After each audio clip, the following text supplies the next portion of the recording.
Wanting to start with the procedure and the award of Ulrich ROHDE. So we are very proud at the team of SDRA that Ulrich ROHDE is promoting and supporting the SDRA every year and since the early beginning of the SDRA. So this is a very generous,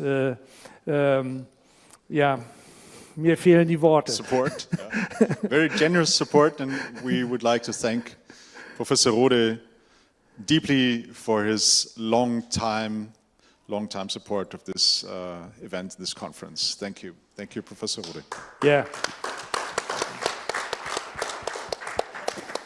So we just want to introduce Sylvain Azarian, who is the president of the Region 1 IARU, it's hard to pronounce, IARU, the International Amateur Radio Union, Region 1, which consists of Africa, Asia, and Europe.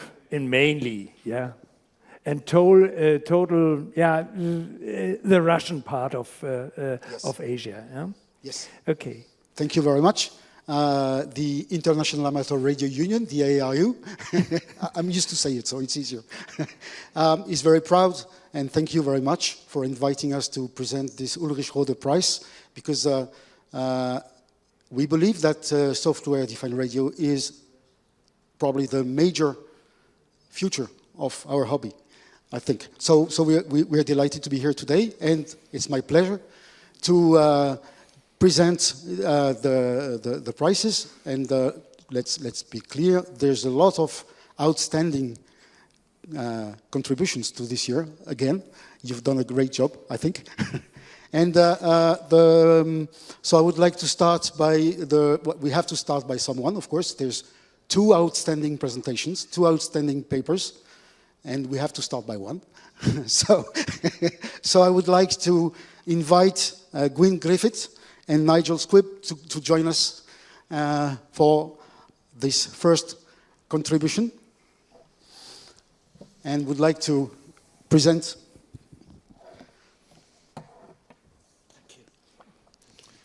this prize for your contribution. And well, you just presented a few minutes ago the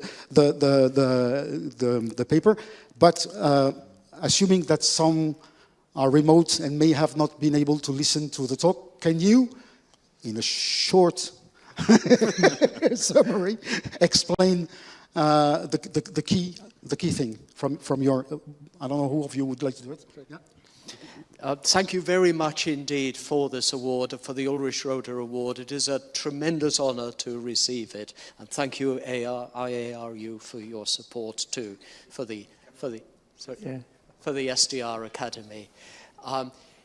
It is a marriage, the marriage of software-defined radio as receivers or transmitters, and the protocols developed by people such as Steve Franke, the late Bill Somerville, and Joe Taylor. That's why it's called FST, for Franke, Somerville, and Taylor. And it is their efforts for the amateur radio community that makes these great protocols available. And when you work it with SDR technology, that we can get new information on the ionosphere, which supports all of our interests in LF to HF and above propagation for the global community. Thank you. Thank you very much. Thank you. Please. And this is very important for us, I mean, for those who, beside the scientific aspects, for the communication users like the amateur radio community, for one simple reason, is the spectrum is something that is becoming scarce, and finding tricks, if I can say it like this, to use it differently and improve and use more bandwidth, less spectrum, or differently is, of course, something we're looking for. So once again, congratulations for this work, and thank you very much for sharing the outcomes of this work with the community. Thank you very much. Thank you. Okay. Okay. One photo, everybody together.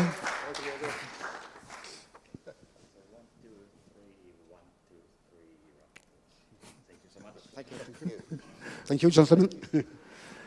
So, thanks very much. So I think we have another. Another winner. Yeah. Okay.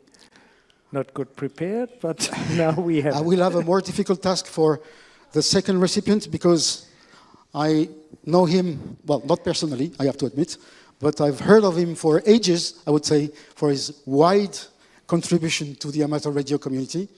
And I'm very proud and very happy to ask Daniel to join us to receive the second Ulrich ROHDE prize. Daniel, I'm very happy to present this for your Maya SDR that has been very, very well appreciated by the community. I'm very proud to present you this prize. Congratulations, Daniel.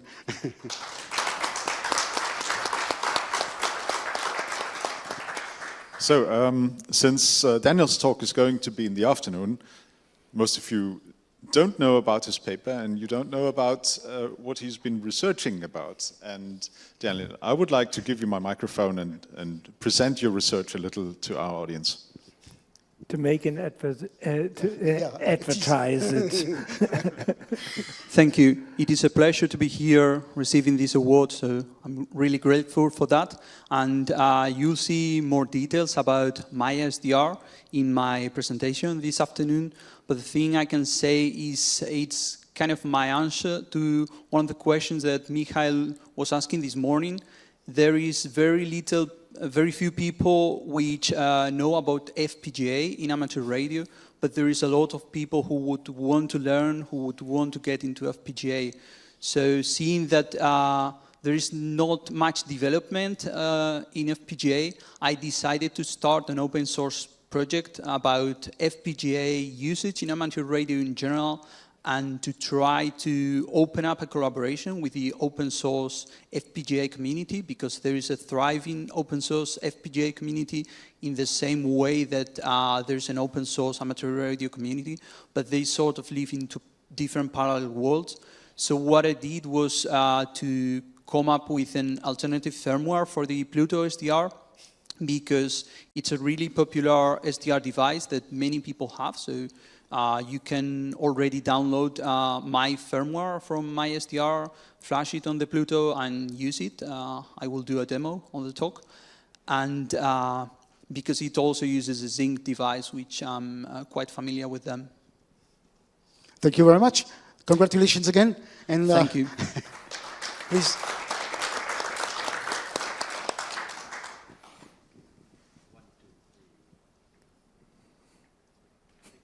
Yeah, thank you. Thank you very much. And one last word is that as all the other works you've done, you're sharing this with the community and you're explaining how it works. And for this, we have to thank you another time. Thank you very much and congratulations for your work.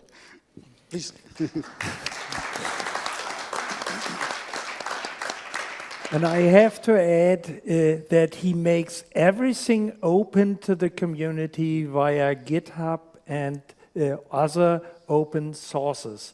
So this is very important, that in amateur radio, we should make the software which is evaluated or programmed, it should be open to everybody. Since in amateur radio, we have the situation that the author of a piece of software may have 1 or 2 years ahead other aims in his life. Maybe like you, maybe there will come a family and then your aims are changing. And therefore, ham radio needs open software that this hardly reached steps could be used further in the future. This is very important.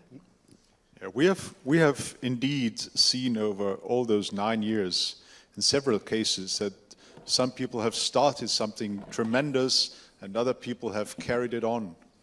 And so it was always very important for us to support people and ideas and projects who share ideas, who bring things on over generations of contributors. So I think this is also in the core of open source in general. It's not about Linux, it's also about many, many, many other things where an idea or a concept or software is being carried on and enriched. And so this is, I think, one of the central beliefs of us, what we think is important in this community. And we are very proud that the ARIU is supporting this idea as well. So Yeah. But just to make the story very short, we are enjoying Spectrum. yeah, It's free for us. We're lucky. Some people are paying a lot to get the Spectrum. So we believe that if we want to continue to use the Spectrum, we have something to pay back. And one of the things we can pay back is sharing what we've learned, what we've made with the others, so others can learn. And what is very important with the open source is that, and that's my case, I learn SDR by looking at the others' work. And that's the way, and if nobody shares, nobody can learn. So we believe that sharing is the only way to make the awareness of technology increase. So to make the story very short, if we don't want to be just customers, but actors, we need to understand how it works. And to understand how it works, we need to spend time to explain and share. That's the key message. So what you're doing here, and the two recipients, today's recipients, sharing, using others' works, extending it beyond, going to new objectives, is typically what we are supporting here today. Thank you very much. Thank you for your contribution, and thank you for leaving us the opportunity to share this with you. okay. Thank you very much.